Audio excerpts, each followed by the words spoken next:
Sup flappers, welcome back to another video. So today we're going to be talking about my preparations for Kokomi. She's going to be dropping in about another 4 hours. I don't know. It's very soon, in a couple of hours here in North America.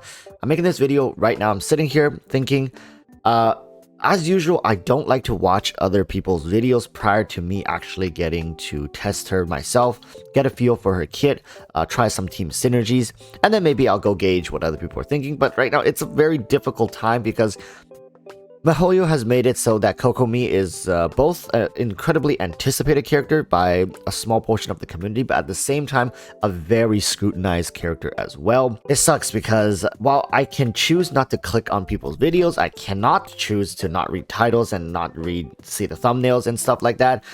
And there are some harsh criticisms I see left and right regarding Kokomi already. But I'm still going to do my best, go in with a clear mind. There are definitely a couple ways I want to build Kokomi. So we need to focus on different aspects of her kit because I think very few builds, if even there's one build in my mind that I think can utilize Kokomi's entire kit, but in all honest opinion, I think I'm going to be wanting to build Kokomi more as a support DPS / healer. Alright, basically I want her to be able to replace Xingqiu's role in a Hydro application team for Vaporize, and at the same time I want her to be able to replace Mona for freeze teams or Morgana variation team. I think that's at the peak of her utilization if I can get her to do that. Now, how I'm going to achieve that is, right now, Kokomi, there's two ways to play her. You can play her as a pure Hydro application using her Kure Bakuju Janman. At the end of the day, I want to build her maybe with 4-piece tenacity of the Millilith set. I think with the amount of uptime her elemental skill has, it should be a no-brainer for that set. Followed by that, if I'm thinking I want to build her similarly to Xingqiu with 2-piece Heart of Depth and maybe 2-piece Noblesse. I don't know if her burst skills, auto attacks will scale off of the Noblesse buffs, so I don't know about that. I'm gonna have to test that out. That's why I'm speculating right now. So don't listen to me and build these things right now. I need to test this stuff out. Apart from that, 4-piece Heart of Depth seems sort of out of the question here because you likely will not need to refresh your elemental skill as often. So unless you're just doing her with a one sequence combo, so you drop her elemental skill, after a couple steps you drop her burst skill, and then you should be able to get that buff of some sort. Or is it the reverse? I don't know. There's a lot of things on my mind right now regarding Kokomi. I want to make her work, but if at worst she replaces Barbara, that would be, I guess, still something, right? That would really give her almost no value. If you're trying to replace Barbara, there are so many good options to do that. You don't really need another Hydro Catalyst user to be your healer. So let's jump in game here. Just want to talk a little bit about her banner as well as her weapon banner.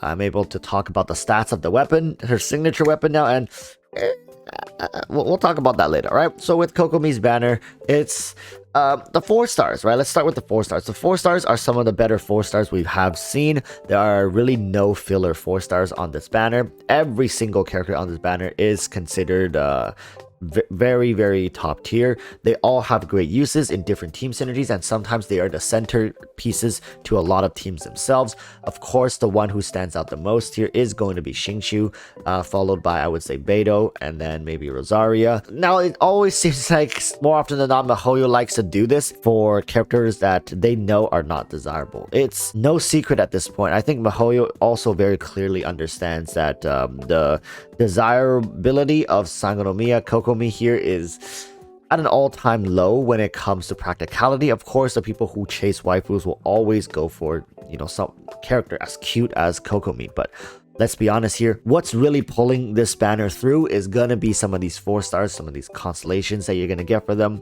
But apart from that, I just want to wish everybody good luck. We'll be summoning on this banner. I do think that if you land some of these 4 stars that you want, especially if you need 2 out of the 3 4 stars, summoning a little bit on this banner shouldn't hurt you too much. Even if you do get a 5-star, just pray. If you don't want Kokomi, if you really don't want her, just pray that you lose the 50-50. You build up pity. I always say if you are building up pity, summoning to 40 to 50, depending on your risk tolerance, is always okay. If you're getting a 5-star that early, within 40 pulls, you're winning. All right, you're winning pretty hard. If you're getting within 50 pulls, you're still winning. So don't feel bad if you're like, oh man, I lost my pity. Yeah, but you're still winning. You're getting a 5-star under 50 summons, right? Resource put in is still pretty worth it. Now, let's take a look at the weapon banner, because I think this banner is a lot more controversial comparatively to the character banner. So now looking at the weapons banner, at first glance, I think a lot of people might jump out of their seats and be like, wow, I wanted the primal jade cutter, and now I'm also building Kokomi.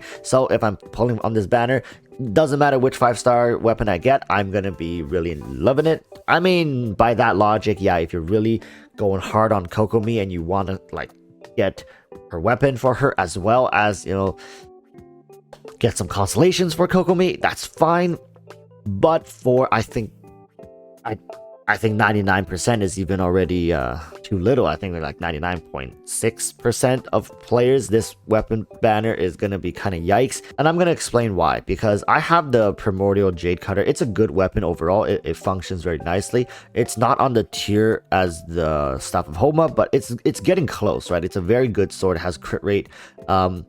But at the same time, this sword kind of bounces around between a lot of different characters, right? And currently, I find that a lot of the characters who can benefit from it don't really actually need it. You can't say like, oh, you can't point to a single character and be like, this character absolutely needs the Primordial Jade Cutter, right? Granted, not all the characters needs a 5-star weapon in particular, but the Primordial Jade Cutter, it just is an amazing weapon, but it's not Staff of Homa. If this were a Staff of Homa on the left side, this really might sway the entirety of this banner. But we do have to look at the focus of this banner, which is gonna be the Everlasting Moon Glow. And let me tell you something about this weapon. So it gives you additional healing bonus, and straight from the get-go, that's already like a huge red flag.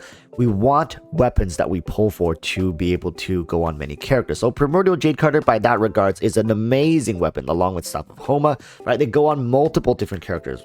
But Everlasting Moon Glow, who else can use this weapon? Which character, apart from Barbara, apart from Kokomi, who else are you going to throw this weapon onto? There's no diversification when it comes to the utility of this particular weapon. That's why I think this banner, like, yeah, let's look at the 4-stars as well, but it doesn't matter. The Flute, Favonia's Codex, is that? Like Dragon's Bane, Favonia's Greatsword, and I guess the String Lizard.